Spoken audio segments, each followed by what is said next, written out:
اعوذ باللہ من الشیطان الرجیم، بسم اللہ الرحمن الرحیم۔ قربانی کی فضیلت و اہمیت۔ قربانی کا فریضہ عید الاضحیٰ کے دن حضرت ابراہیم علیہ السلام کی اس عظیم ترین اطاعت خداوندی کی مثال کی یادگار کے طور پر ادا کیا جاتا ہے، جس کے تحت خلیل اللہ یعنی کہ اللہ کے دوست کا لقب پانے والے اس حق و صداقت کے علمبردار پیغمبر نے اپنی ہزاروں دعاؤں اور تمناؤں کے بعد پیدا ہونے والے پیارے بیٹے کو حکم خداوندی سے اللہ کی راہ میں قربان کرنے کا ارادہ کر لیا تھا۔ قربانی کا مطلب ہے اللہ کا قرب حاصل کرنے کی کوشش کرنا، جبکہ شرعی اصطلاح میں اس کا مطلب عبادت کی نیت سے ایک خاص وقت میں حلال جانور کو اللہ کی راہ میں قربان کرنا یا ذبح کرنا ہے۔ یہ خاص وقت 10 ذی الحج کی صبح یعنی عشاق سے شروع ہوتا ہے اور 12 ذی الحج کی عصر تک رہتا ہے۔ نماز عید سے قبل قربانی نہیں ہوتی، اس کے لیے افضل تاریخ 10 ذی الحج ہی ہے۔ عازمین حج مکہ مکرمہ میں یہ قربانی نہیں کرتے کیونکہ ان پر عید الاضحیٰ کی نماز نہیں ہے۔ وہ حج کے دیگر مناسک میں مصروف ہوتے ہیں۔ وہ بال کٹوانے کے بعد جو قربانی کرتے ہیں وہ حج کا دم شکر کہلاتا ہے۔ یہ قربانی حج تمتع کے لوگ ادا کرتے ہیں۔ دین اسلام کے علاوہ دیگر مذاہب میں بھی قربانی کا تصور ملتا ہے، جسے عبادت کا درجہ حاصل ہے۔ یہود کی کتاب میں کثرت سے قربانی کا ذکر ملتا ہے اور اس کے اتنے تفصیلی احکامات لکھے گئے ہیں کہ کسی اور عبادت کے اتنے احکامات نہیں ملتے ہیں۔ ان قربانیوں میں سوختی قربانی، گناہ کی قربانی اور اللہ کی رحمت کو متوجہ کرنے کے لیے قربانی ہے۔ عید فصح کے 7 دن کی قربانی کا خاص طور پر ذکر ملتا ہے۔ عیسائیوں کے مذہب کی تو بنیاد ہی قربانی پر ہے، ان کے نزدیک قربانی ہی اصل ذریعہ نجات ہے۔ عید الاضحیٰ کی قربانی اصل میں اس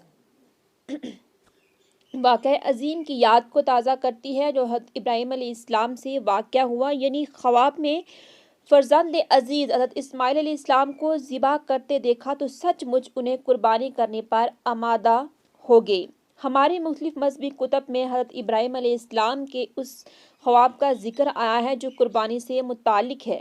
حضرت ابراہیم علیہ السلام یہ خواب مسلسل 3 راتوں تک دیکھتے رہے کہ اپنی عزیز ترین شے ہماری راہ میں قربان کرو۔ صبح اٹھ کر آپ علیہ السلام نے سوچا کہ کیا چیز قربان کی جائے جس سے منشائے ایزدی پوری ہو جائے۔ آپ علیہ السلام نے 100 سرخ اونٹ قربان کر دیے۔ دوسری رات پھر وہی خواب آیا، چنانچہ آپ علیہ السلام نے پھر ایسا ہی کیا۔ واضح ہو کہ حجاز کی سرزمین پر سرخ اونٹ شروع ہی سے بڑا قیمتی رہا ہے، جسے صرف چند مخصوص افراد استعمال کرتے ہیں کیونکہ وہ عام آدمی کی قیمت خرید سے باہر ہوتا ہے۔ اس دوسرے دن آپ نے جو قربانی پیش کی وہ یوم عرفہ تھا، جس کے معنی پہچاننے کے ہیں۔ عرفہ 9 ذی الحج کا دن ہوتا ہے۔ اسی دن تمام عازمین حج عرفات کے میدان میں آتے ہیں جو حج کا رکن اعظم ہے۔ یہاں کی حاضری خواہ چند ساعتوں کے لیے ہی صحیح ضروری ہے ورنہ حج نہیں ہوتا۔ اس دن عازمین حج اپنے آپ کو مجرموں کی طرح رب کائنات کے حضور پیش کر کے اپنے گناہوں کا اعتراف برملا کرتے ہیں۔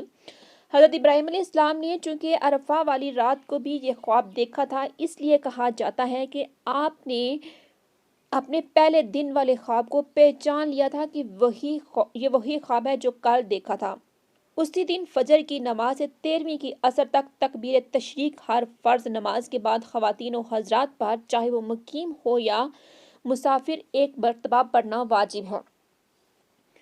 تیسری رات آپ علیہ السلام کو پھر وہی خواب دکھائی دیا اور یاد دہانی کروائی گئی کہ اے ابراہیم اپنی عزیز ترین شے کو قربان کرو۔ آپ علیہ السلام نے اس موقع پر اپنے گرد و پیش کا جائزہ لیا تو آپ علیہ السلام کو حضرت اسماعیل علیہ السلام نظر آئے تو آپ علیہ السلام نے بیٹے سے 3 راتوں کے خواب کا ذکر کیا، جس کے بارے میں قرآن حکیم میں بھی ذکر ملتا ہے۔ چنانچہ جب وہ بچہ اتنی عمر کو پہنچا کہ اس کو ساتھ چلے پھرے تو اس نے کہا کہ میرے پیارے بیٹے، میں خواب میں اپنے آپ کو تجھے قربان کرتے ہوئے دیکھ رہا ہوں، اب تو بتا کہ تیری کیا رائے ہے؟ بیٹے نے جواب دیا، والد محترم، جو حکم ہوا ہے اسے بجا لائیے، انشاءاللہ آپ مجھے صبر کرنے والوں میں پائیں گے۔ غرض جب دونوں متی ہو گئے اور اس کو باپ نے بیٹے کروٹ کے بل گرا دیا تو ہم نے آواز دی کہ اے ابراہیم، یقیناً تو نے اپنے خواب کو سچا کر دکھایا، بے شک ہم نیکی کرنے والے کو اسی طرح جزا دیتے ہیں، در حقیقت یہ کھلا امتحان تھا۔ مفسرین کرام ان آیات کی تشریح بیان کرتے ہیں کہ اس وقت حضرت اسماعیل علیہ السلام کی عمر 13 برس تھی۔ پیغمبران کرام کے خواب میں وحی الہی کا درجہ رکھتے ہیں، اس لیے بیٹے کی قربانی کے حکم کو وحی الہی جانتے ہوئے تسلیم کیا، اور بیٹے سے مشورے کا مقصد یہ معلوم کرنا تھا کہ بیٹا بھی امر الہی کے لیے کس حد تک تیار ہے۔ اسی بیٹے کو اللہ تعالیٰ مستقبل میں پیغمبر کے لیے چن چکا تھا، چنانچہ وہ حکم الہی کے کیسے خلاف جا سکتے تھے؟ پھر اس سے اگلی آیات میں ارشاد فرمایا، اور ہم نے ایک بڑا ذبیحہ اس کے فدیہ میں دے دیا، اور ہم نے اس کا ذکر ہے پچھلوں میں باقی رکھا۔ ابراہیم علیہ السلام پر سلام ہو، ہم نیکوکاروں کو اسی طرح بدلہ دیتے ہیں، بے شک وہ ہمارے ایماندار بندوں میں سے تھی۔ یہ بڑا ذبیحہ ایک دمبا تھا جو اللہ تعالیٰ نے جنت سے حضرت جبرائیل علیہ السلام کے ذریعے بھیجا، پھر حضرت اسماعیل علیہ السلام کی جگہ اسے ذبح کیا گیا، اور پھر اسی سنت ابراہیم کو قیامت تک قرب الہی کے حصول کا ایک ذریعہ اور عید الاضحیٰ کا سب سے پسندیدہ عمل قرار دیا گیا۔ قربانی کی تاریخ بھی اتنی ہی قدیم ہے جتنی انسانی تاریخ، لیکن امت مسلمہ ہر سال جو قربانی کرتی ہے، یہ حضرت ابراہیم علیہ السلام اور حضرت اسماعیل علیہ السلام کی یادگار ہے۔ حضرت زید بن ارقم بیان کرتے ہیں کہ ایک موقع پر صحابہ نے عرض کیا، یا رسول اللہ، یہ قربانیاں کیا ہیں؟ رسول اکرم صلی اللہ علیہ وآلہ وسلم نے فرمایا، یہ تمہارے باپ ابراہیم کی سنت ہے۔ صحابہ نے عرض کیا، اس میں ہمارے لیے کیا اجر ہے؟ حضور صلی اللہ علیہ وآلہ وسلم نے فرمایا، قربانی کے جانور کے خر بال کے عوض ایک نیکی ہے۔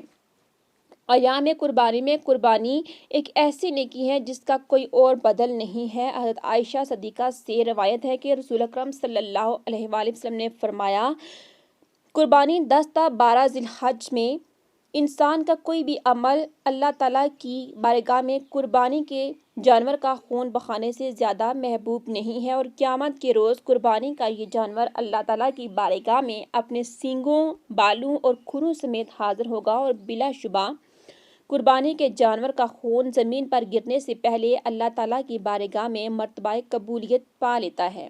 تو اے مومنو، خوش دلی سے قربانی کیا کرو۔